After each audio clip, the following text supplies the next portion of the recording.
Okay, very good evening, everyone. It is a pleasure once more to come to you with another in our seminar series from the Dr. AMRIE Morris-Patterson G.I.F.T Foundation.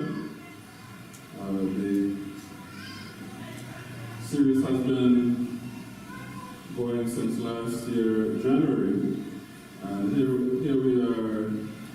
A year has passed. Last month we were with you and we were looking at the topic of social media and internet addiction and disorders related to that. This month we have yet another very accomplished panel of specialists who are going to give us their input in this topic of combating criminal minds. Combating criminal minds. We're looking at the psychology and solutions to crime and violence. Of course, that's a very, well, you might say, perennially relevant topic in St. Vincent and the Grenadines and across the Caribbean, across the world. All right, and you often ask yourself, what is it that persons are thinking when they commit certain acts, whether these are general criminal acts or particularly acts of violence. All right?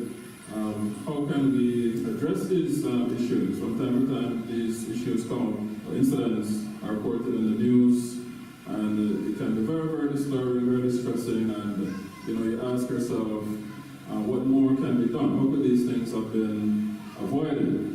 How could we have been spared the trauma of these kinds of incidents on individuals and families, communities?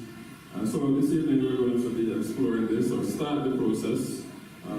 We may be looking at a part 2 to this topic, because it's quite an extensive and very, very pertinent, very impactful topic for our society. You recall a number of incidents that would have taken place last year. Particularly, we tend to focus on murders, but I was reminded that, in the process of preparing for this, that there's a lot of crime that takes place outside of murders. We rightly are concerned about murders, but there's a lot more that happens. There are incidences of rape, there are other incidences that result in personal injury to persons, there's robberies. So it goes, there's a gamut of effects. So our panelists this afternoon to explore this topic with us are starting from my opposite me right now, Jamali John. He's a lawyer and he has a private practice, so he's going to give us his insights from the legal perspective and other perspectives as well. He's a man of God. So he might give us a little insight there as well.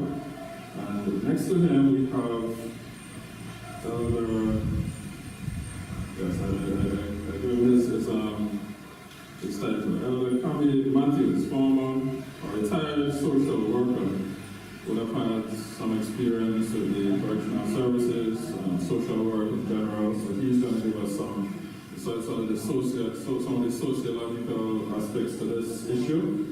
And last but definitely not least, I say we save the best for us, in some respects,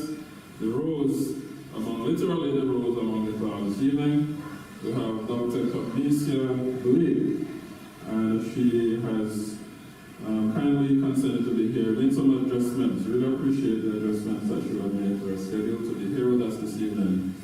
She's quite busy. Dr. Kamisha Blake is a forensic psychologist, and she's also superintendent of police here in St. Vincent and the Grenadines. And let me add, again, a quota of congratulations to her.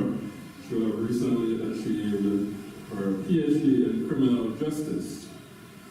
And that's very commendable, great achievement, and we congratulate her and look forward to her continued service to the people of St. Vincent and the Grenadines, as indeed we need to ensure that we are executing justice here.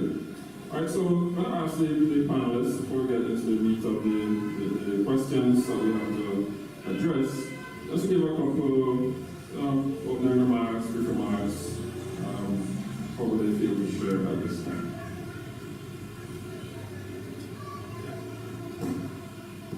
Just want to evening, one who is listening. Yes. Good evening to everyone who is listening. I want to begin by thanking Elder Patterson for the invitation to be here, to be a part of this series.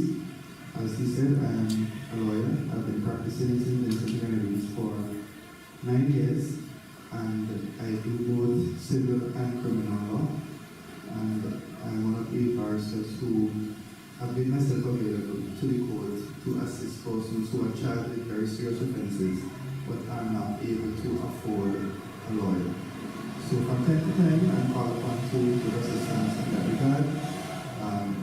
In fact, even tomorrow, I am out before the court and give assistance in relation to a serious charge. So, yes, while I am a lawyer, I'm also a Christian, and so because I'm a Christian, my entire worldview is based on my upbringing in the church. I'm not just as a Christian, but as a Seventh-day Christian, so that influences how I interpret and approach just about every issue in life. So I'm not just going to be talking about the law, but this is my perspective as well from the Bible, because I believe in the Bible. All right, let me say present good evening to everyone, and to express appreciation to Elder Patterson for affording me this grand privilege to be part of this program. It's my hope and prayer that it will continue to go from strength to strength. I also want to take the opportunity to say special congratulations to Dr. Briggs. I'm not quite sure if she ever seen my Facebook, but I saw something somewhere. All right, I'm happy when young people, reach to this kind of mindset. All right. I've had maybe almost 20 years of experience working in the field of social work. My first 7.5 years was in our penal institution that we normally refer to as a magistrate's prison. I normally say certain things about that institution, but on this, in this setting, I would not. But that's in relation to me, Elder Patterson knows how I normally refer to that aspect. Right? And my last maybe 13, 14 years of work with the state was as a full-fledged social worker in the real field. And among all the challenges that I've come across is the challenge of crimes being committed, and sometimes heartbroken, because when you look at who are or involved, especially our young people, it is something else. But the truth is that criminal activities is a stark reality here in St. Vincent and the Grenadines, and may I add, of course, throughout the wider world. Whenever I talk about crime and violence, I try not just to stick to St. Vincent and the Grenadines as if probably we are unique in this thing. Like Elder John, I'm a Seventh-day Adventist Christian, so when I look at topics like these, I really can't help but see how I can fit, certain biblical perspectives into whatever the subject matter is. And I'm one who believes that while crime is a reality, it does not have to be committed in many instances. But if it is, I've come to realize that the sole solution is probably not imprisonment, depending on the nature of it.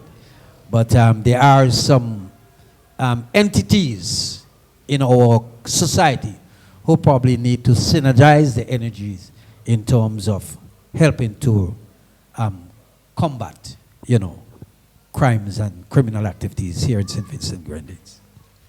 All right, thank you. Dr. Blake. Good evening.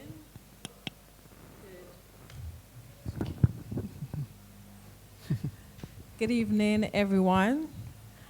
I am Dr. Camicia Blake. I'm a superintendent of police. It's indeed a privilege to be here with you because of there are many reasons, but one main reason is because Dr. Morris-Patterson was my friend, my personal friend. She's also the godmother of my son.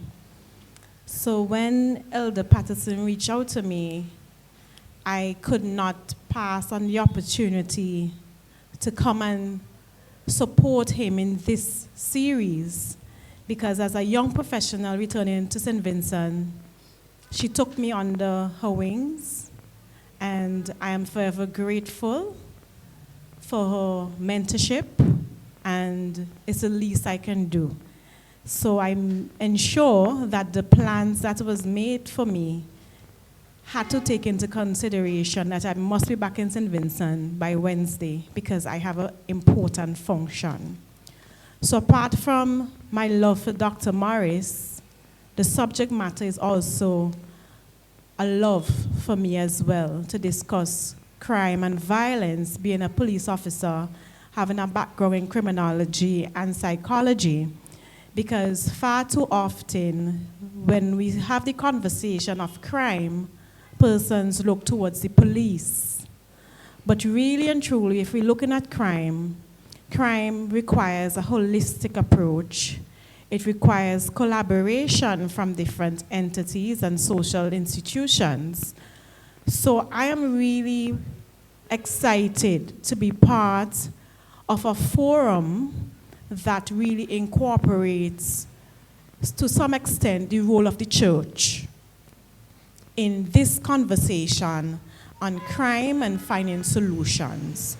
So it's really a privilege to be here with you and to share from my practical experience and my theoretical knowledge of how we can work together to fight what is exactly happening in our society. So I really look forward to the discourse and pledge my commitment to come once it's in the name of Dr.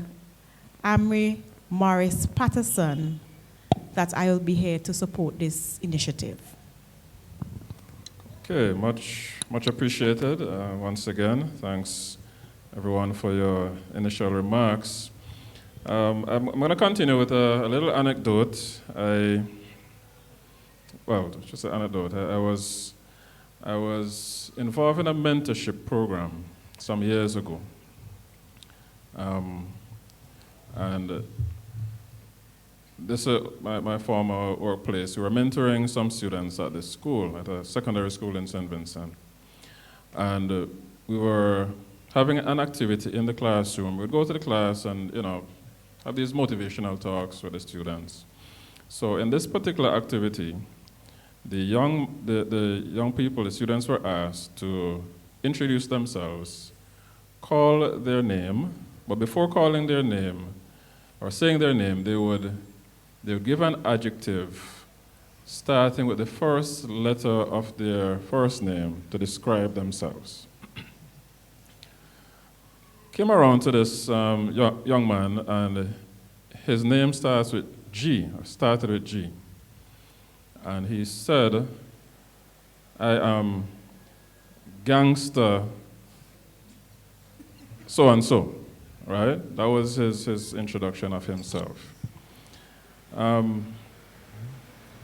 Sadly, a few days after that, he was stabbed in an incident and died.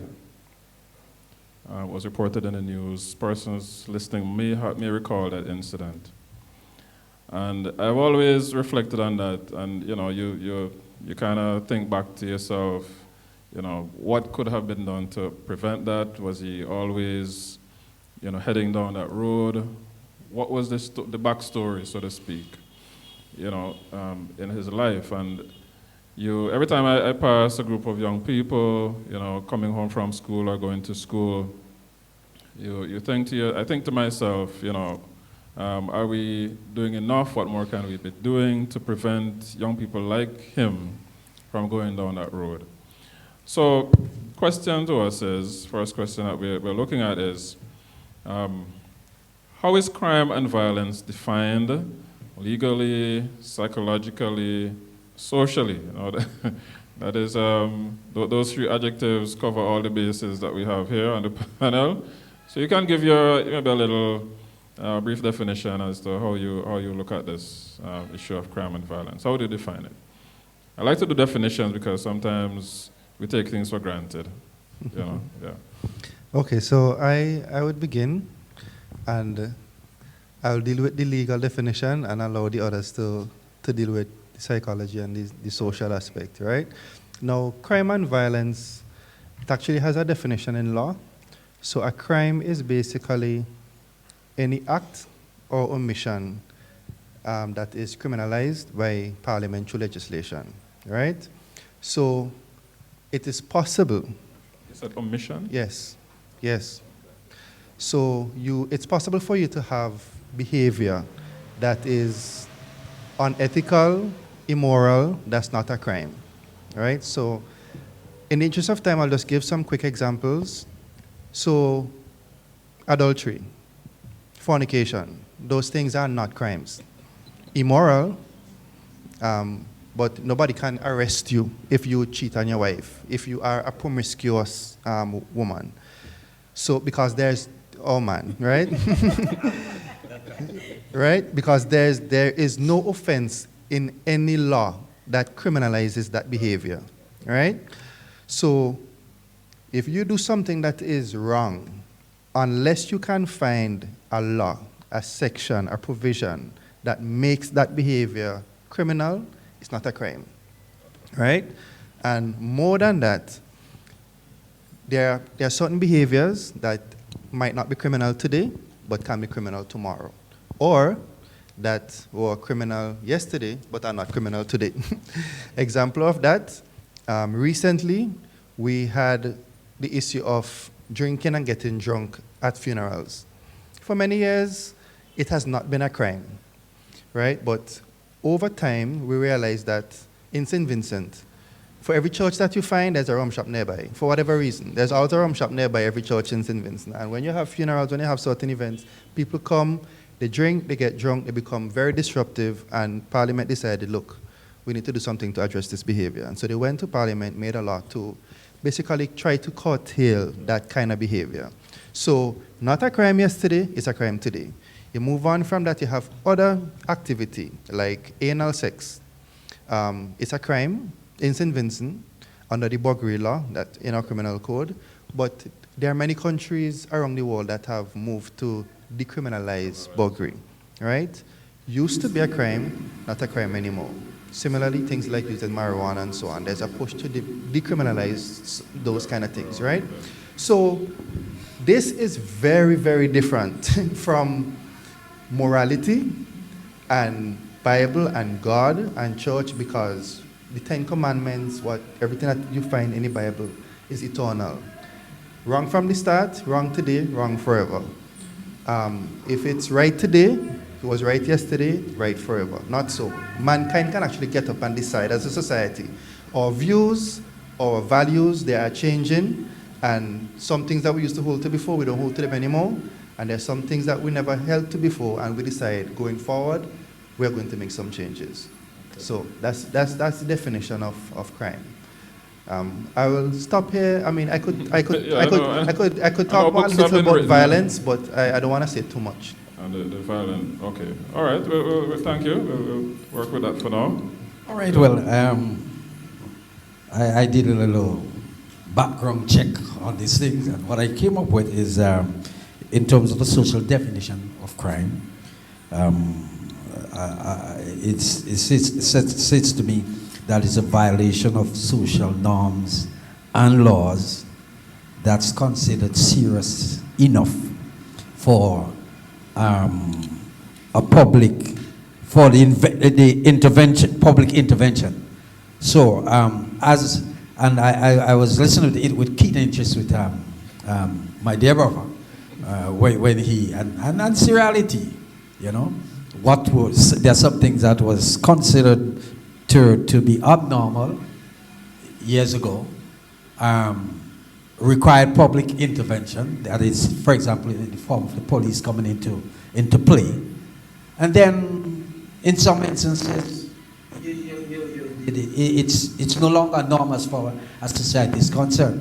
But all is not lost. I think society still, I always say that all is not lost. Our society still consider certain critical aspects as laws and norms, and are still much inclined to ensure that these things are observed, and if they are not observed, that appropriate actions be taken by the relevant public authority. All right, thank you.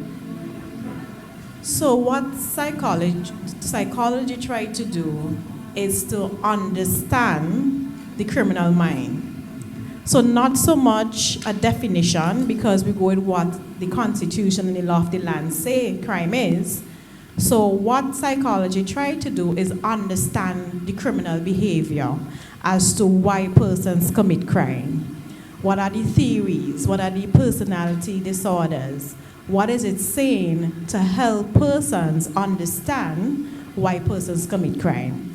So for example, the little boy or young man you were speaking of earlier, the psychologist will refer to the labeling theory and say that he has labeled himself a gangster, and he would internalize that label and his actions become that of what he has identified with.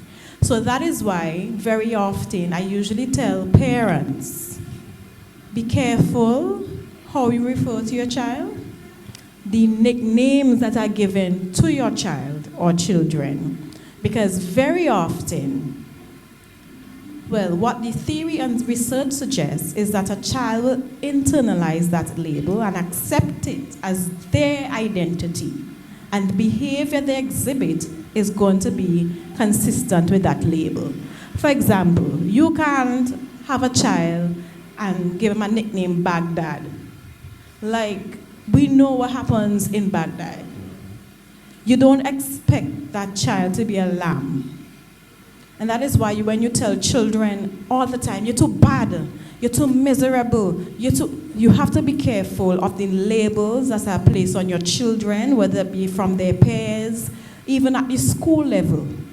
You have to be very careful, because that label, as I explained, can be very much exhibited in their behavior, especially where they think, really, there's a possibility that I am this label that has been placed on me. So what psychology tried to do is to understand scientifically why persons commit crime, and an explanation and understanding of that criminal behavior as identified by the law.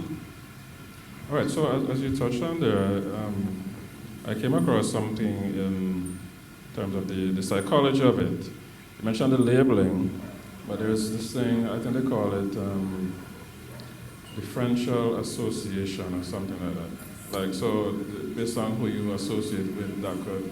So that comes under the social learning theory, differential association theory. Basically, there's that theory saying that people learn behavior, criminal behavior, from who they associate with.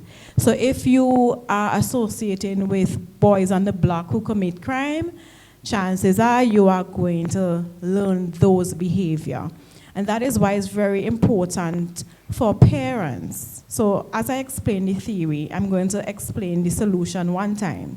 It's very much important for parents to know their children's friends, because it's very important to know what that child background is, the environment they are coming from, and what they are exposed to. Because based on the social learning theory, they basically say that we imitate and learn behavior that we are around and what we're exposed to. So that is why people say, persons who grew up in home where their fathers were abusing the mother are likely to become abusers because that's a learned behavior. So that's what psychology does. It's try to understand, based on research, why a criminal behave the way in which they do. Okay. All right, thanks for those insights. Very good. So often we are gripped by the statistics, all right, the numbers, what exactly the numbers say. And there's a saying that if you can't measure something, you can't fix it, or something to that effect. All right, so we often focus on the stats. What are the numbers saying to us about the level of crime that we have? Is there really cause for concern based on the numbers? Now you can use statistics in various ways, as they often say. All right, but what do these stats tell us about the levels of crime and violence in our society? Are there trends and causes for concern, or are we? Do we have enough data? Is also a related question in terms of this. Yeah. So, I think that question is for me. So I won't speak in detail in terms of the data because the Commissioner of Police is still to make an official release in relation to the statistics for 2024. But what I will say generally and briefly is that crime on a whole has seen a reduction. So when you look at crime as a whole pie, there's a reduction in crime and violence when you compare to 2023. However, there has been a lot of gun crime, gun-related crime that causes the alarm with crime as a whole. So we've had a lot of persons being victims to gun violence. So we can't ignore that, and that for me is where the concern is. One, we have a lot of young men who access firearms or who have access to firearms. And my second concern is the caliber of these firearms. Some of them are very high-powered rifles. So that is where the concern for me is. The easy access or the use of firearms in the crime rate in St. Vincent and the Grenadines. I must say that St. Vincent is still relatively safe. Because when you look at the statistics, you can see that crime is trending downward. But as I say, there's a fear of crime because violent crimes that are gun-related is very much alarming. That's what makes the press and the media. So it's still a cause of concern because our society is very small, our population is very small. Right. So when you do per capita, you will find that St. Vincent is probably ranking in the region compared to our population and the crime and the murders. We'll rank high, but technically our size does not equate for the level of violence that we have. But St. Vincent is still relatively safe, as I will say to persons, because we have a lot of theories in relation to the gun violence that is happening now. So once you stay out of certain subsections and group and networks, you should still be relatively safe. Relatively safe. I quite understand your position. I know you're in a tricky spot there. But thanks for that. Thanks for that comment. It's difficult for persons to sometimes accept that the numbers have fallen. I mean, you have literal drops in the numbers of certain crimes, but tell that to the person who just had an offense committed against them. They feel it personally, and so they may not feel that safe. So it's really, we want to empathize, and the persons who may be watching, who would have experienced, been the victims of crime, maybe had a family member who was a victim of a crime, who was murdered. So it comes very close to home, and I find, as you rightly said, it can get very, very emotional. I personally have had a robbery. We have had a robbery at our house, attempted break-ins. So when it comes that close to home, it's hard to really kind of reassure people by saying that the stats have fallen, you know. So we want to empathize, and we don't want to make it seem like we are downplaying people's, you know, the negative impacts that people have felt, and maybe ongoing sort of, I'm not a psychologist, but maybe ongoing psychological effects from those incidents. I know a friend of mine who, to this day, she would have had a break-in at her house, and to this day, you know, I think she's still feeling some, you know, ill effects from that. Like we call it post-traumatic kind of, you know, yeah. Before I make this comment, let me put in a disclaimer. That is, like, you know, as was said, you know, I'm not downplaying the issue of crime, but as to whether or not it is a new trending, I am not sure I share the idea that it is new. I don't know if it's because of my work experience. Okay. So, you know, many years ago when I worked at Her Majesty's prisons, I remember at one time we had something like 454 inmates, you know, and maybe a good 95% of the inmates were there because they had committed some aspect of criminal activity, and the minority was in relation to murder, manslaughter, that kind of stuff, and even rape. All right. So the thing about it is, as Doc has just said, that overall, you know, the crime rate is dropping, but a lot of folks may not be impacted by maybe some theft or some other form of criminal activity. But I think whenever there is a murder, whether you're close to the person, yes or no, you cannot avoid being impacted by it. And so we spend a lot of attention to it. Now, one murder or one manslaughter or one other form of heinous crime is one too many. Okay?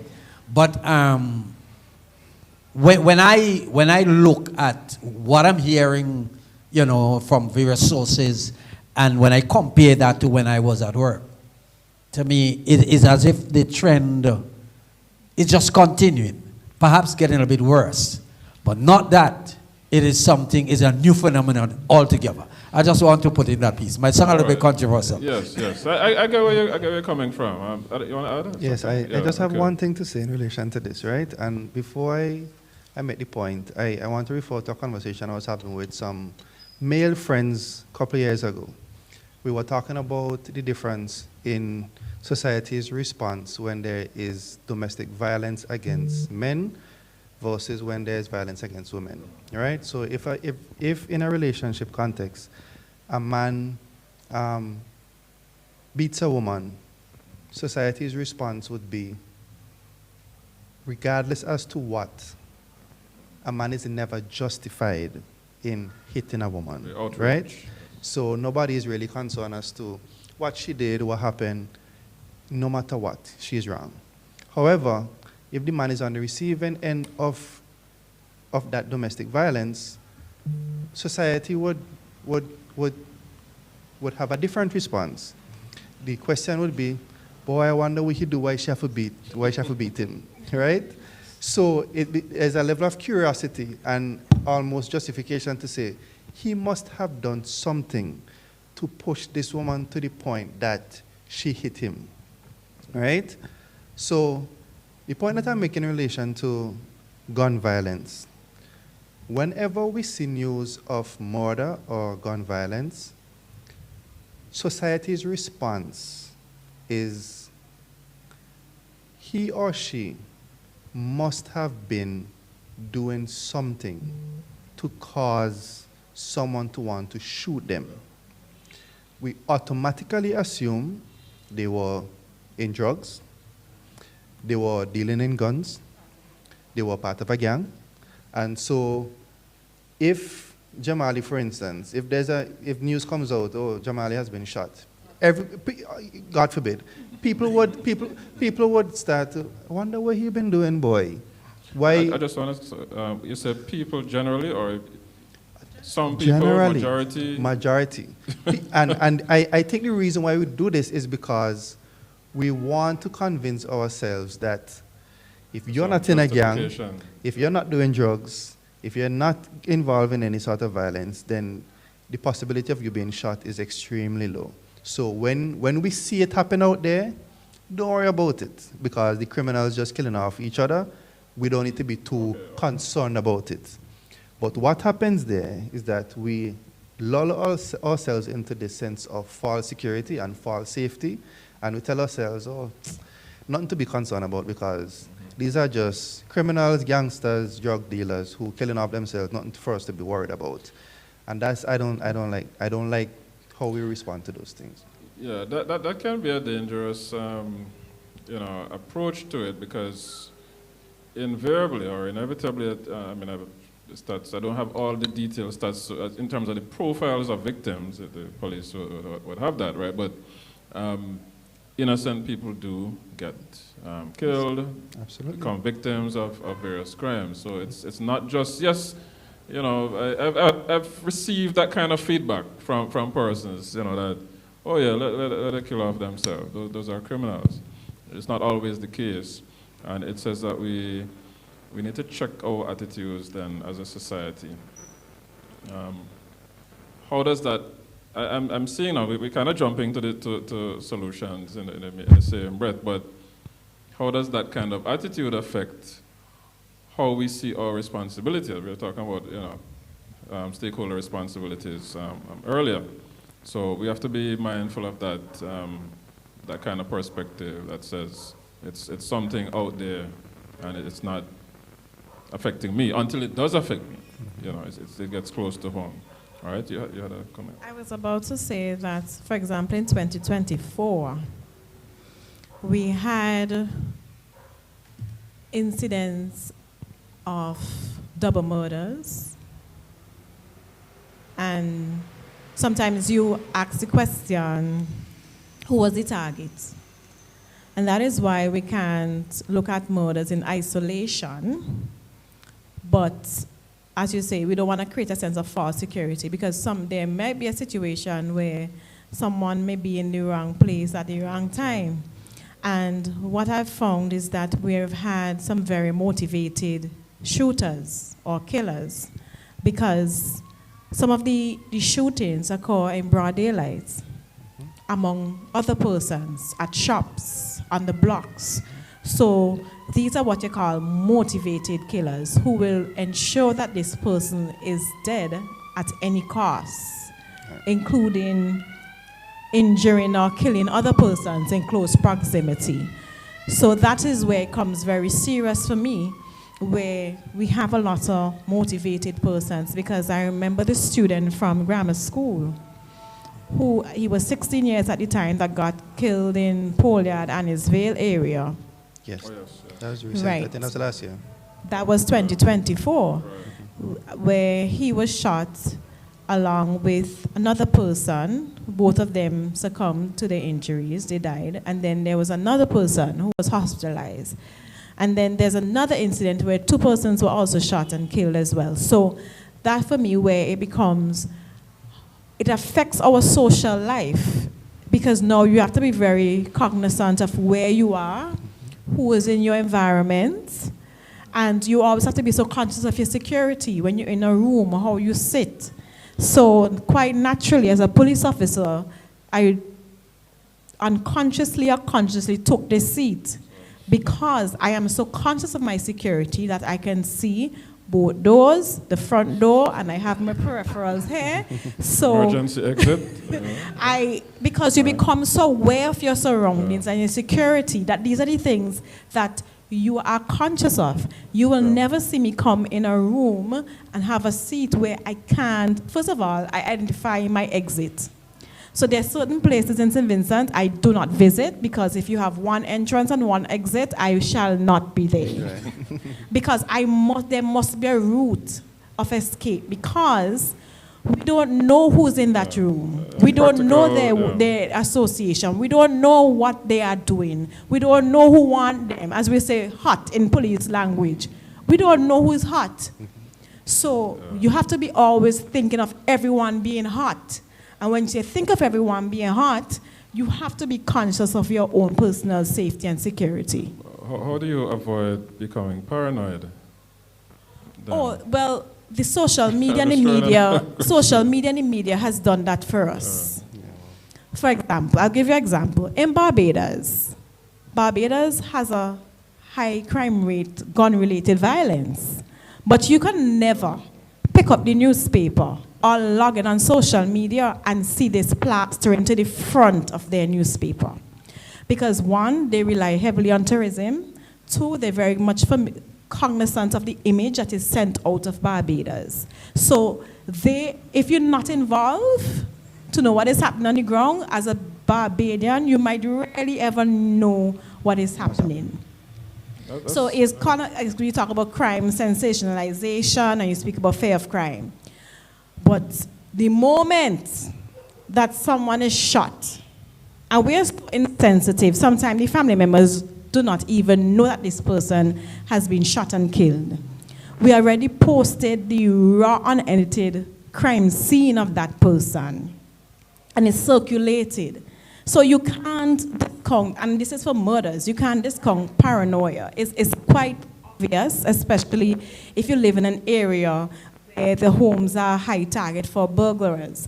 You are going to be very much paranoid. So you go to Guardsman or you go to Providence or you install surveillance cameras, because security is expensive. Alarms. You have your alarms, you have your cameras, you have your motion detectors, you go and buy expensive dogs to secure the perimeters. So you really can't help being paranoid, especially if you are a victim of crime before. So it comes with what is happening in the media, how we sensationalize crime, and exactly how we hear the stories of crime. All right, thanks for that. All right, we're gonna switch a little bit. I was just curious. You don't have to answer this one. I'm just wondering how Barbados manages that in the age of social media. Is it that there's a collective psyche that people have, or it's hard to police that? Everybody has a cell phone. Anybody could post anything online. Common understanding. They're a bit more responsible. I'm not saying it does not happen. I'm not saying they don't post, right, okay. But I'm speaking about the media house. You can't control the average man. Right. But, for example, the Nation newspaper, the Advocate, they are very much careful of what they post. They might post an article with the family, interviewing the family or whatever, but they rarely do post crime on the front page of the newspaper. Okay. But for us, it depends on the cultural context. Crime sells. If you go through Asbot News Network and he has an article on the church donate 50 Bibles to the police station, you might get 5 shares. Man gunned down broad daylight on the KFC, that getting 5,000 shares. Yeah. It's just what intrigues our people. That's what happens. That's the reality of it. All right, so getting right to the heart of the topic here. Are criminal minds born or made? Is anyone capable of committing a crime, particularly a violent crime? And a related question is there a sort of a profile of a criminal offender or victim for that matter, but we'll start with the offender. What do we say about, and I know this is more up your alley, Dr. Blake, so you can have a stab at this one. All right, are criminal minds born or made? I refer back to the young man that I mentioned at the beginning. What do we say in circumstances like that? And recently, I don't know why these things happen, but every time I'm preparing for a program like this, certain related news items just come my way. Or maybe I'm just, more sensitive to them. So in the Jamaica Observer today, there was a news item that the police gunned down a young man who was awaiting trial for the murder of a social media influencer, right? And the newspaper gave like a they must have gotten this stuff off his social media pages because they had like a collage of pictures of him, and they had some information that the police had released on him, saying that he was, well, they gave his name, then they gave his, some alias that he had, like a totally different name, proper name too, right?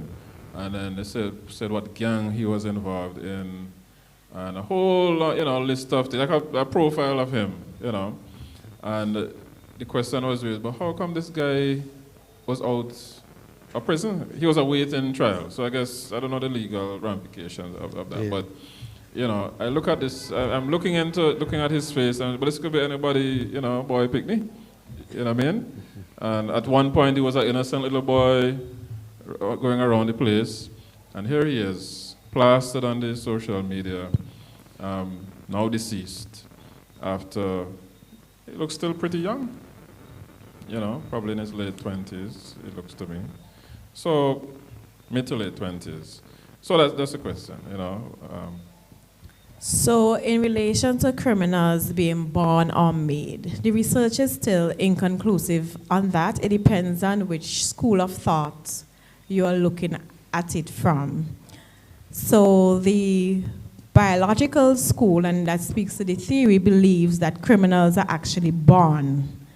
So the Lombroso and the others believe that there's a physical structure to a criminal, because when they looked at prison and they investigate the physical attributes of prisoners, they realized they all had a flat forehead, a broad nose, a flat head. They had physical traits that made them believe that criminals are actually born when they looked at the prison population and their physical attributes. They were all mid-height, so it ranged in terms of depending on which school of thought you look at. Now, if you look at the sociological theories, the sociological theory will tell you, and the psychological theory will tell you, everyone is born as a blank slate, which means you don't born a criminal. You are socialized to be a criminal. Your situation makes you a criminal. That's what you were saying before in terms of the differential association. Differential association theory. So this is what the theory is saying. There's no criminal gene. They are saying that the biological theory don't make sense because there's no criminal gene. There may be a high testosterone level that may cause you to be more aggressive and impulsive, but there is no gene that you can test and say, well, this person have a crime gene. They believe that all of us were born empty, and how we become, we are product of our environment. So the nature-nurture debate. So they are saying that a person become a criminal based on how they socialize, where they socialize, if they have mental health disorders, if they have personality disorders, if they have inclined to not obey rules after a period of time because they have been groomed according to society. And I subscribe to that version as opposed to criminals are born. So it's really up for personal interpretation. But for me personally, I don't think that somebody will say, well, the mother was a thief, the father was a thief, the sister is a thief, and now he come a thief. So there must be some kind of criminal gene that makes them a thief. But it can be that the child has been socialized not to respect people's property, not to do things in terms of boundaries. And I have my son, and he will tell you, if he comes home with a pencil that is not his, I will ask him, where did you get that? And if he says a child gave it to him, I will say, you have to take it back. It is not yours. And these simple tasks teaches life lessons into respecting people's property, people's space, respecting other person's opinion and decision. So it all comes back to the teachings of the family, how strong the family is. And I always like to refer to Iper when he says the backbone of any nation rest assured the foundation is the family. And for me, that is why I say criminals are not born. This is my opinion based on what I've seen. They are not born, they are actually made. All right. I am inclined to strongly support this by Dr. Blake. I've never really done any advanced research on that. But from my practical experience at Majesty's prisons, and even after, I am not inclined to believe that, a person is born a criminal. I mean, from a spiritual point of view. I was going to show that one. Right, a spiritual point of view. I believe, according to the Bible, that nobody is born with the complete inclination to do right. Okay? Good book says we're all born in sinnership, iniquity. But if we go back to our dear brother's submission, that there are some things that may be, for example, morally wrong, but they are not Legally wrong, they're not crime. legally wrong, or they're not crimes. Yeah. All right?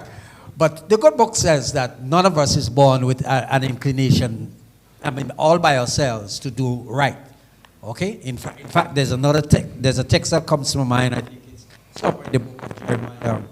I think it's chapter 17 or 7:17. But it says something like that: the heart of man It's deceitful and is desperately deceitful wicked. and desperately Who wicked. can know it? So that who can know it?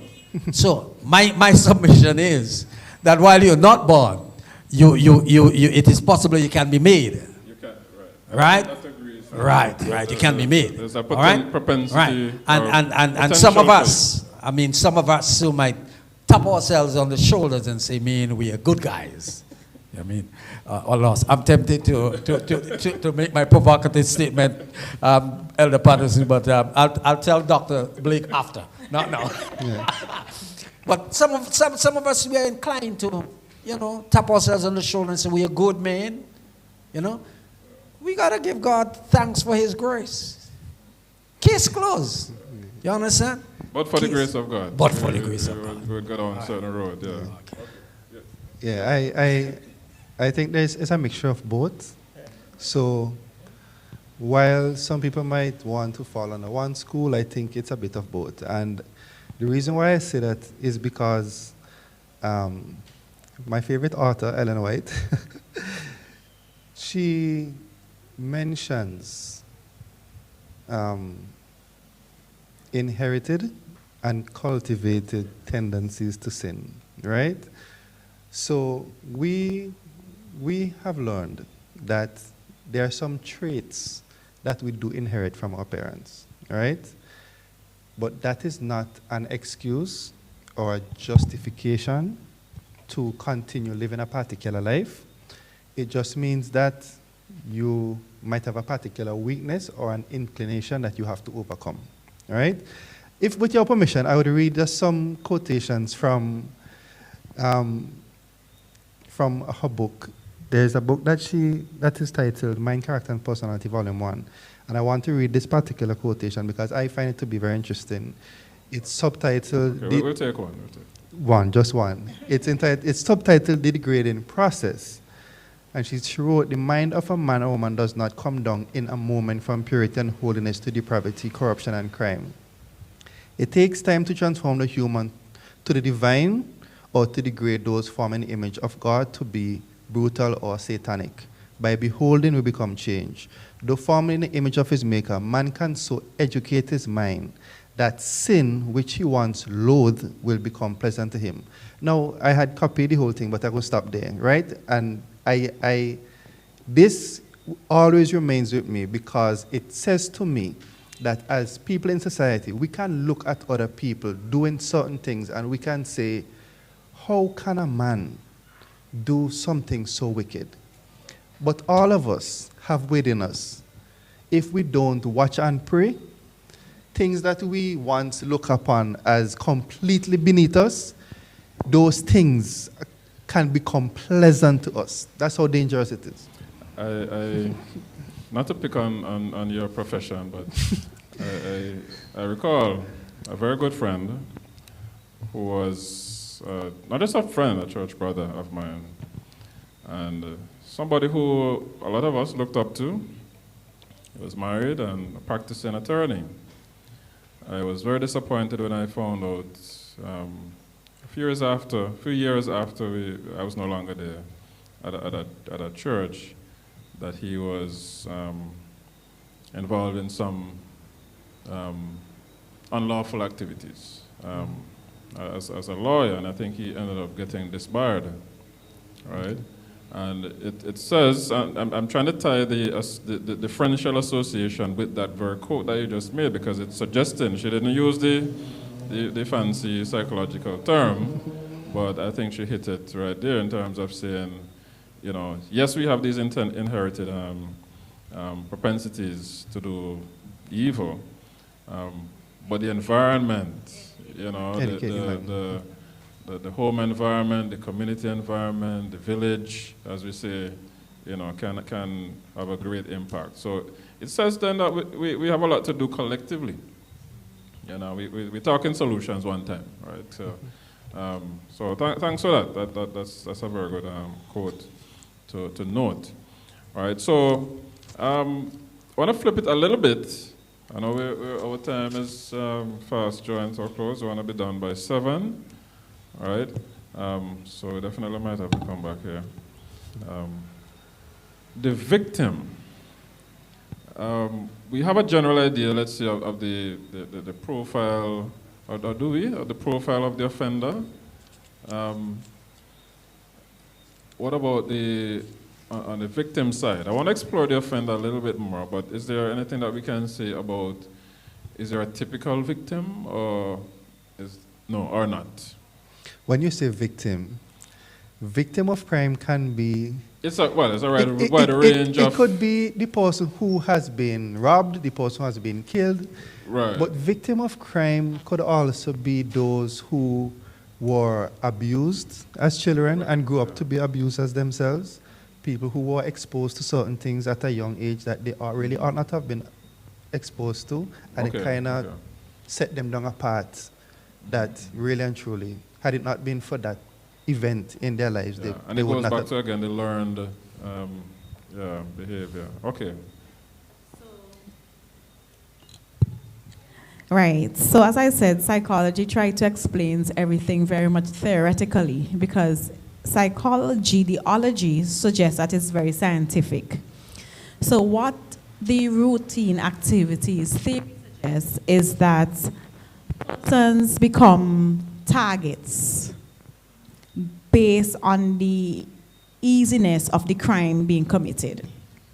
So not necessarily the individual, but the house, the property, the item becomes a target if it is very much easy for that crime to be committed and they perceive the possibility of apprehension very low. Okay. So for example, in certain areas, let's use King Garden and Queen's Drive, most of the burglars know that there are chances that there are CCTVs, alarms, dogs, properly protected in those areas. So although the house is looking very big and attractive, it is not a house that you want to more than likely consider a suitable target because the possibility of apprehension is very high. Mm-hmm.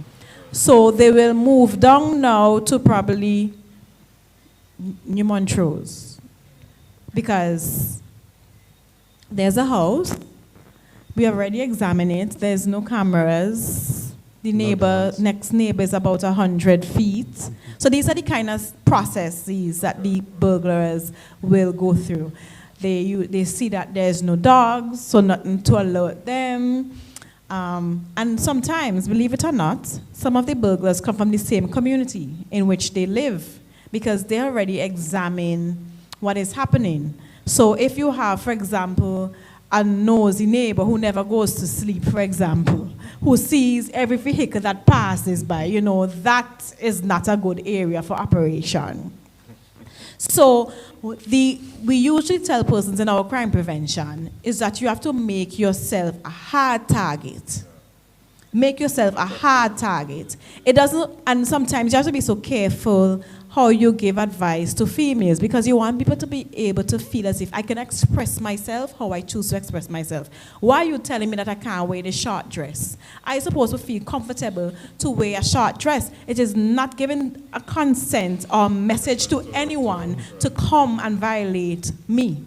So we tell persons, for example, I remember our crime prevention unit had some pushback from that. We tell females, try avoid it, walking in the dark at nights and wearing very short dresses. You're trying to tell me how to dress. But we are trying to make you a hard target, not necessarily to tell you what you should and should not do as an adult, but how to make you a hard target. Because the harder the target, the dissuasion increases, and more than likely now there's a shift in terms of who is the next victim. So there's not really a profile, but I can tell you of the processes that the burglar or the offender will go through, because no criminal commits a crime knowing that, well, most criminals, because there are some of them who are really very blatant, who have other psychological and mental health disorders that probably can't reason, but most criminals don't commit crime with the intention of being caught. So that is why when we're doing lectures with police, we say every contact leaves a trace. It is our duty to find that trace. Every crime scene has a lead. We have to find that lead. You have to find that error. There is a window of error, and we have to find that error. So that's where it is in terms of the processes of the offender. Interesting insights there from the victim point of view, not necessarily a profile, but there are things that you can do that can make you more vulnerable. You know, Just say something further. You know, crime has changed over the years. I remember when you go to the airport, you will look for the persons with dreadlocks. You will look for a particular physical look. But now, discriminating against the Rasta a profile. But now, you have criminals in business suits, nicely shaved. And we have different kind of crimes now. We have white-collar crime. We have money laundering. Those are the ones who move in the cash. Right? So we have various types, even the profession. We have pilots who were charged before. We have persons who are affluent in society. So now a criminal doesn't have a face. Doesn't have a look. It doesn't have a look. Right? And we have a lot of persons who hiding behind a profession, behind an organization, even the church. We have persons hiding behind these organizations to try and mask exactly what is really going on behind the door. So there's no profile. And very often we look at the guys on the block and say, look at a criminal, you know, but sometimes they're the most law-abiding ones you will find. That's an interesting point you made, because I was actually reflecting as I was preparing that the focus tends to be on violent offenders. And understandably, that kind of grabs your attention, maybe more emotive. But the profile of, as you mentioned, white-collar criminal, right, who fleece people their money, sometimes professionals, of different types of professionals. I'm not going to pick on lawyers. But there are persons of various, professions who embezzle funds. I came across an article, I think it was last year. There were quite a few banking professionals in Jamaica who were charged with embezzlement of significant funds of money. And you wonder, okay, what is the thinking in that criminal mind, right? So the term criminal mind, sometimes people think of violent criminals, but you can offend in several ways that you wonder. As you said, that point of the person who is offending or potentially offending is thinking about the likelihood of me being caught, whether it is a murder or a rape or an embezzlement or some other, you know, they're thinking, I'm not likely to get caught, that is an exposed target, let me direct my efforts there.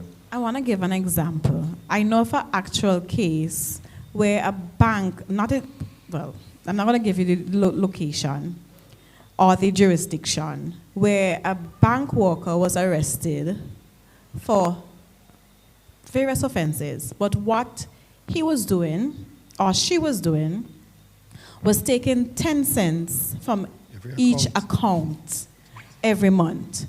10 cents from each account. No, and that is why I don't really hassle my mother too much, because my mother will pick up that 10 cents. I will not pick up that 10 cents. Neither would I. I would not. I will not pick up that 10 cents. But you can see how creative they have become, because most persons are not going to miss 10 cents. And if you have an account, or you have about, say, 2,000 accounts in one bank, and you take 10 cents from each of that account over a period of time, it's going to add up, right? So they are becoming very creative in terms of how they access the crime and how they commit the crime. Interesting. The police, I always say the police have their work. Not just the police now, because I know, well, not the, let me say, not the regular, you know, cops on the beat, so to speak. They have their work cut out for them, yes. From traffic violations to, you know, and then you have the CID, but then the police now have, I think, like a cyber unit or something like that, yeah? Right, dealing with, you know, cyber crimes and cyber security and all that kind of stuff. So, you know, you have a lot to contend with. So that brings us to our next question is, what are some of the factors leading to criminal or delinquent behavior, and how can we better address these? We have touched on this, I think, you know, to some degree, to a great extent so far in this discussion. We've talked about the home. You mentioned just now the church, and I want to go back and qualify that a bit, or maybe you could explore that a bit more. Factors and causes leading to criminal behavior. Is there anything that we have not yet touched on that you would want to? There's one thing, and it's on my chest, so let me get it out. Okay. Recently, we had this week actually we had this article come out in the news where a lecturer at the community college gave students lines to write, caused a big debate, right? And we have a lawyers chat, by the way, a WhatsApp chat with all the lawyers in the country, and we have discussions on a range of topics all the time. It's like, it's a chat that keeps going, you know those chats? And I'm always amazed at, you know, the posture people take on issues, because I don't know the specifics as to what happened at the college, but the majority of the responses that I saw suggested that community college, they're adults.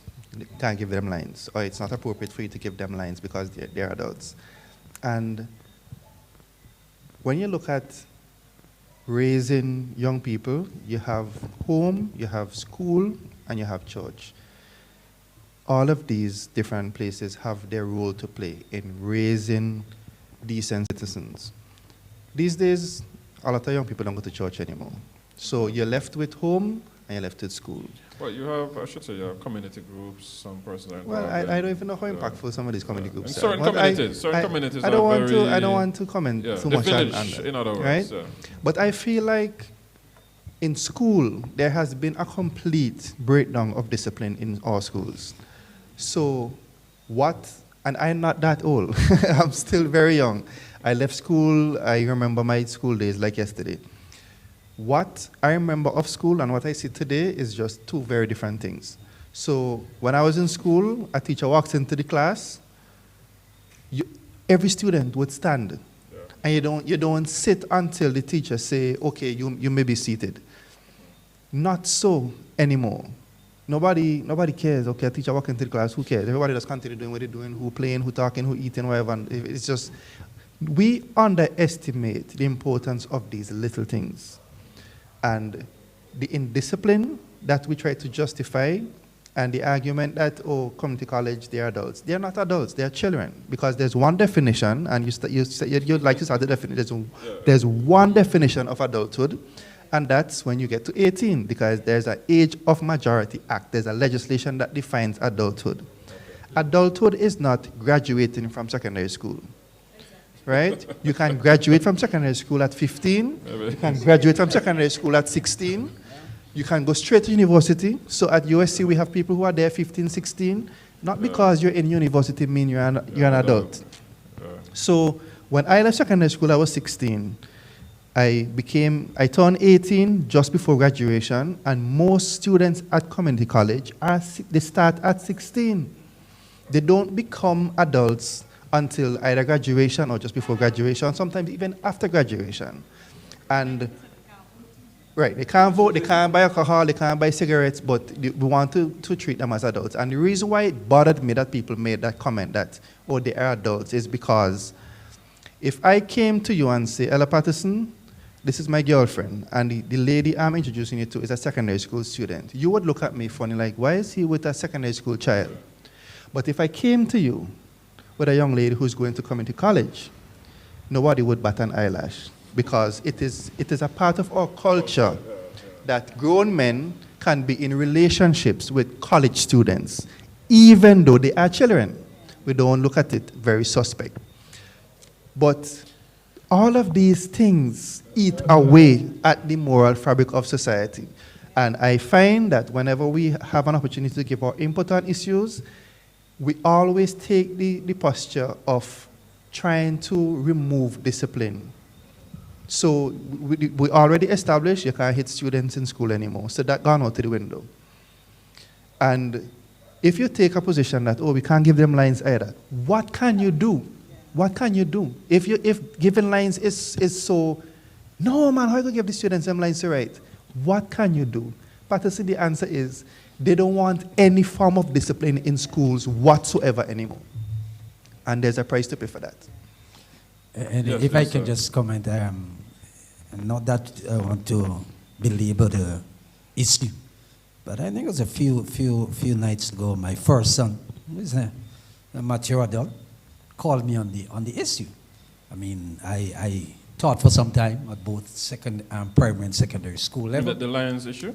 Huh? The Lions Yeah, issue? yeah. Oh, okay. So he asked me my input, so I said, lines. What? But what caught my attention and what bothered me was not so much the teacher, issuing lines. Because I said, maybe he had to, I don't know what as I said, you don't know the details. I don't know what all that is available to him. But I said, I probably would not have opted for lines. But one was hoping, I mean, if you're intelligent and you really want to see the good of our children or our young people, to help direct their minds from going further into committing, even criminal activities. Because if you can't discipline yourself in school and you're allowed to do anything you feel like, well, I mean, my colleagues, the police, they have some work to do. I mean, and I stopped providing social inquiry report to the High Court. But I said, you look at, as I said, the comments of people. Nobody seemed to be saying that young lady or young man, I didn't try to find out, the gender, should endeavor to have some respect.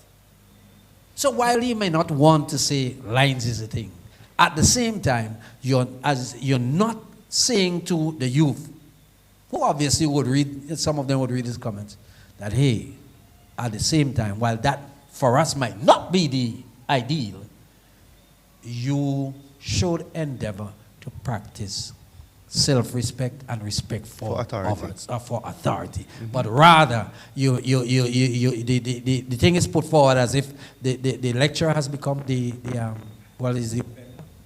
Yeah. You understand? And I think that is one of the things here in our society. And even adults do it. I mean, I have a strong bias towards the police as an individual, not on the negative sense. My father-in-law was a trainer of recruits. Okay. I spent 7.5 years in the prison, so you know, they had to arrest me sometimes, you know, or he came out in early.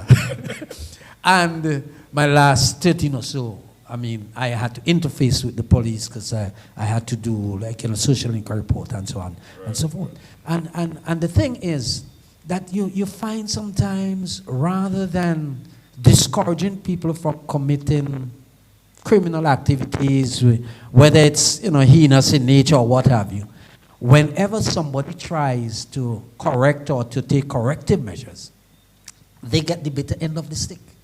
And it is just adding insult to injury.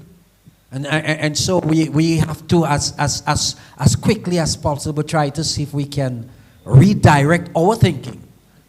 Yeah, and it's going to be a hard task, eh? But maybe that's where probably the church has to take it. I did read the lecturer's response, and it gave me a little bit more, you know, understanding context. of the yeah. Because when I heard it first, I was kind of apprehensive. So what lines, you know, because I used to teach too, and I said, well, at coming to college level, I wouldn't expect that. I would have probably personally given maybe an essay to write or some other means of discipline. There are other options, but he chose lines. Maybe he knows because he's trying to reinforce in the mind of the student that they must take their work more seriously. I think his intentions are good. Some persons were ascribing maybe other intentions to him, but I don't have any reason to think so. It does highlight, and it raises some good issues in terms of the issue of the need for discipline, and tying it into what we're discussing here, you know, this evening. And we're talking again about associative, you know, associative learning, and you know, from the educational institutions to the home environment, the church environment. We need all hands on deck.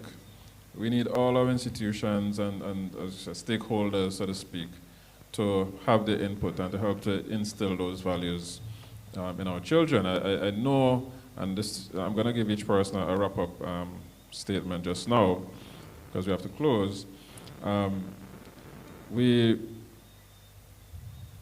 It seems sometimes that we are facing an uphill battle, right?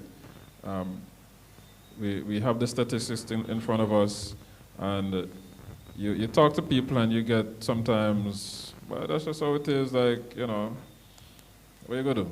You know, that kind of you know, not lazy fear, but just throw your hands in the air. Yeah, we have given up to some extent.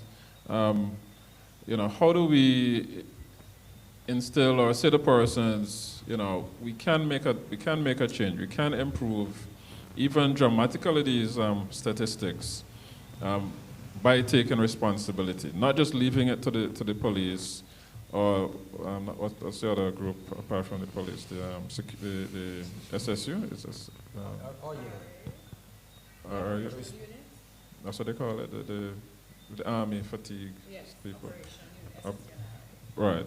Not just leaving it to those you know, security forces, but seeing where, as you said, the church, since we're in a church setting and this is a you know, Christian-based program, how we can really impact the situation here. Can I say in relation to the church? So there are some churches, when you go in on a Sunday or a Saturday, it's filled with the elderly, the young people not in the church. Very much traditional with their approach. Sometimes me and as an adult, I drop sleep and all. Some of the churches need to revamp and cater towards the young people. I'm not saying that you get very much bacchanalish, but you have to cater to the young people. When you have youth Sundays, the old people still going up for youth Sunday. It cannot happen. What are we doing to recruit our young people in the church? And when we recruit them, how are we maintaining and retaining them in the church? I must say though, the Seventh-day Adventists seem to have the recipe. They have the recipe. Y'all may not think that y'all doing a good job, but when I look at the Pathfinders, and I look at the amount of young people that form part of the different youth groups that you have, you are doing a good job from the outside. But the church, there's always room for improvement in every aspect of it. Because I'm sure if you to be very critical and sit down among yourselves, you will find we need to do this, we need to do that. But the point is, you are getting some. So something is working. But there are some churches, like for example, I remember when going to a church, because I usually get invited. And I walk in and I sat specifically because remember I told you how I am in my security. Even in the church, I'm conscious of my security. But that particular Sunday, the place was very hot. And I wanted to sit next to where the breeze was coming. And I sat there in reverence and I felt a weight over the pew that I was sitting. And when I looked up, I saw this lady watching me like, you're in my seat. Like in the church, you have your seat. And those things discourage young people from coming to the church. So we're so territorial in the church. So it kind of, the actions of persons, when persons come to the church, you have no seat. As a matter of fact, if I'm a first-time person, get up and give me a seat. Right. Because when come for the welcome, you're going to welcome me. Welcome to the church, welcome to the church. And you're watching me with a scroll, and you sit on my church, you sit on my seat, and this and that and whatever. And then too, church people behavior must be like church people behavior. A lot of people don't want to come to church because you can't be a Christian and professing to be a Christian and your behavior very satanic. It just cannot. You're not going to get people who want to follow you. You must be Christ-like. When you speak, how you operate, how you treat people, it must be one that is Christ-like. It must be warm and friendly and welcoming as a Christian and make people want. You can't be the devil at work and invite. You want to fellowship with me on Saturday? No, I'm not coming. You're the devil at work. Nobody want to talk to you. Nobody want to sit next to you. You bully people. Nobody want. So that's what I'm saying. The church has a very big role in recruiting and retaining persons in the church. We have to get our young people off the blocks because, as you say, the devil find work for idle hands. So they have to find Youth Sunday. You know, it's another church that I find do a good job with young people too. Pastor Clark Church in Layu. When I usually do their live streaming, I usually see a lot of young people. They have a lot of Friday activities and so forth. They have a lot of youth persons. I mean, there are some churches, I'm not going to say all the churches and need to improve, but there are some churches that have done a good job. And only can speak of what I see. But the church needs to play an active role. The Christian Council needs to play an active role in discussion with crime. And that's why I say it cannot be the police. It cannot. The police is only a small section of the pie. And the church, the institution of God, you can't wait until the crime rate increase and we want to have prayer march and prayer rally and a day prayer. It can't work. Because, let me tell you, the people them who come into the prayer march and rally are those who are not involved in crime. Yeah. We're not reaching the persons who need to be reached and touched and met, and you have to go out. You can't win souls and bring people towards God by you staying in the building. I remember a long time, you have so much crusade. Sometimes this church competing with this song for crusade. I can't even last I hear a good crusade and make you want to come out and say, hey, Holy Ghost going on up there, let me go see. The church is not having crusades like how they should long time. We know. And there's a breakdown nationally, everywhere. You see what happened at the community college? Shows the community college is a catchment of our young people from different cross-sections of our society and communities. There's a breakdown in the schools everywhere. Not just the schools that are doing academically well. Long time we used to have these schools, we could have count them on our fingers. When you say, boy, it's problems in them schools. But now it is all the schools, everywhere. The problem exists nationally. And if you have that problem in the schools nationally, the community college is going to have that problem, because that's where they all feed in. Graduates. It graduates, yes. School. And that is why I have a problem. I have a real big problem with these schools, because suspension don't treat the problem. You take them out of the school and they stay home, they play video games, they get themselves in further trouble even. Right? So we have to find alternatives. We have to have interventions, not just suspension. We have to, the school, the church, the family, every time I speak about crime, we all have the legal system have a big part to play, because sometimes a lot of these offenders are arrested and charged, they're taken before the court, they're granted bail. While on bail, they commit another offense. We take them back before the court, and some of them know the system so much they tell you which magistrate they want to go before. So we have that challenge. But with the police, we only could do so much. And the victims get so upset with us. We don't give bail. The police does not give bail. A bail is an entitlement, right? Constitutionally, yes. Constitutionally. So we have some challenge with the legal system in terms of so how we deal with offenders. Thank you very much there. You have vented well. And it sounds like we need to definitely have a part two. So we're setting ourselves up for part two. I'm going to ask Lakami and Jamal to give their closing comments, and then wrap it up for this evening. And we look forward to a follow-up. We may or may not have everybody back here, but we'll definitely have a part two. But I think we have given some very good food for thought so far. Yes. All right. I really enjoy the session and discussion. As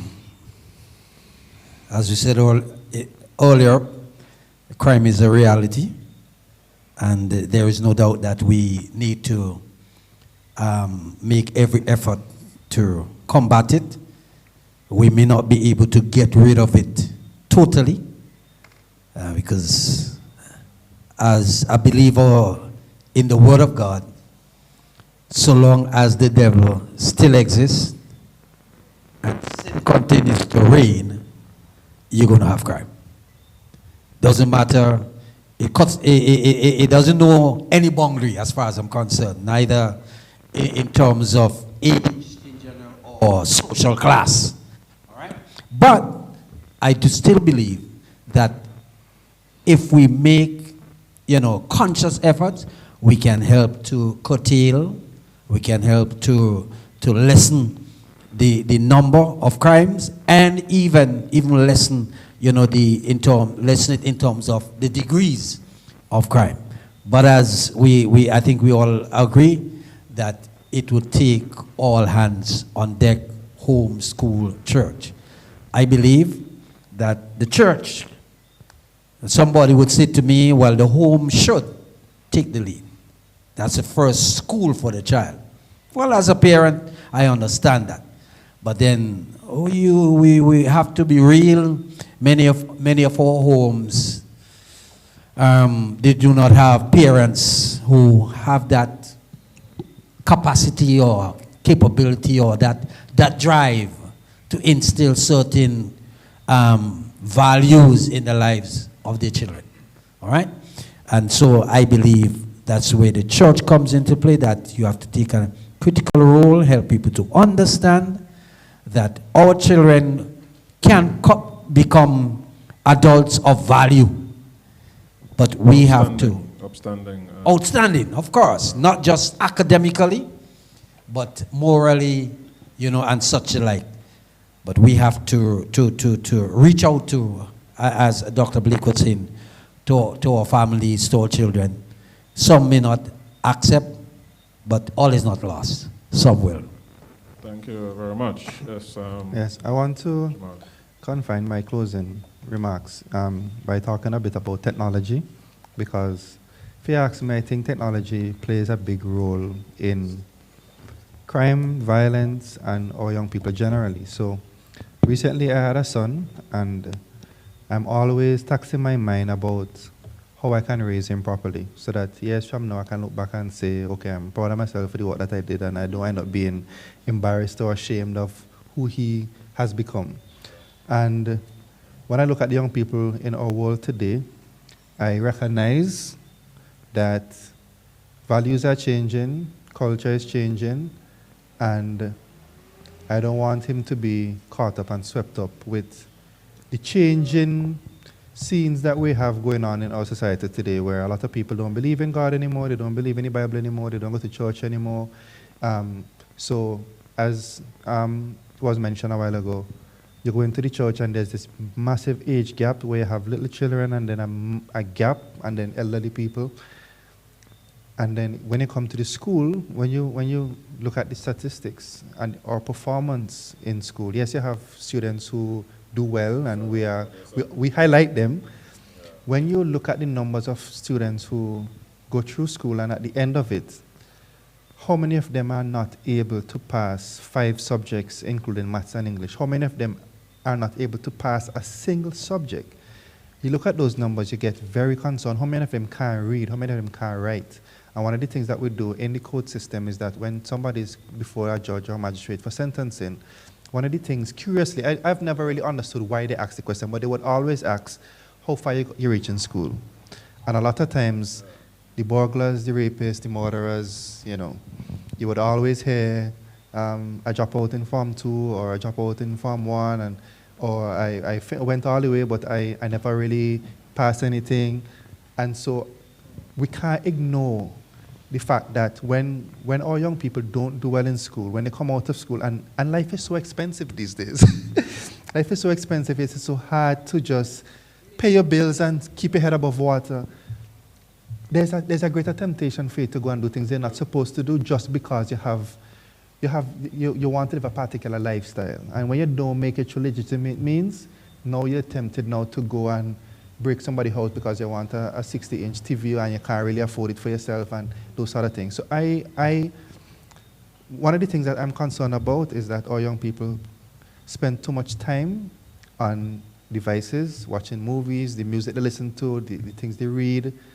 It leads them astray. It makes them not interested in godly things, in church, and so on and so forth. So we have to monitor those things, because not only is it affecting their spiritual life, but their academic life. As far as my observation is concerned, it's like you ask yourself, what young people really interested in these days? What did you be doing? You're not doing the schoolwork, you're not going to church. What are you doing? Right? So these things concern me. And so we have to look at ways in which we can address all of these things in a holistic way, so that our young people, even if they don't fall into a life of crime, we want them not just to avoid the criminal justice system, but we want them to become productive citizens in the country. Well said.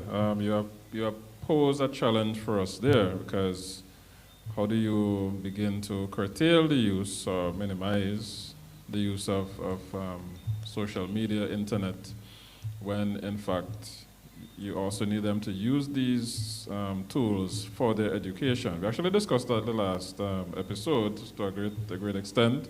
So that becomes part of the solution here. And we really cannot explore it. We're at the end now.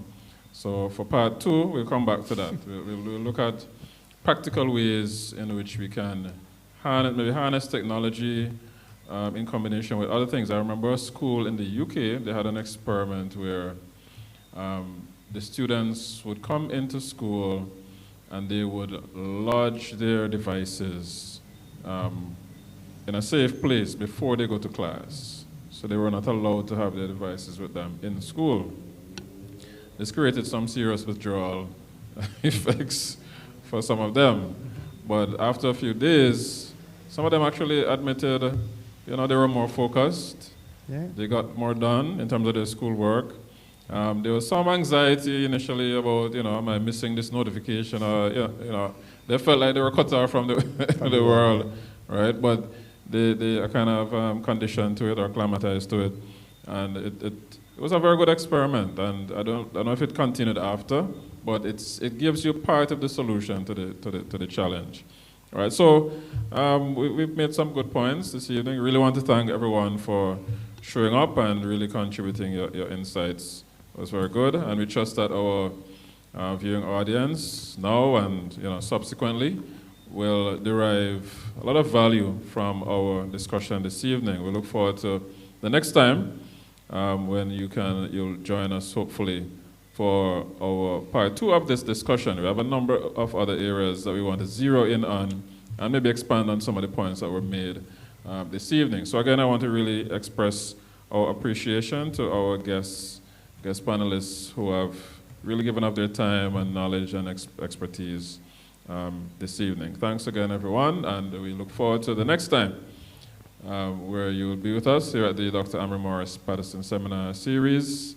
God bless and take care. All the best. Yeah, man, always.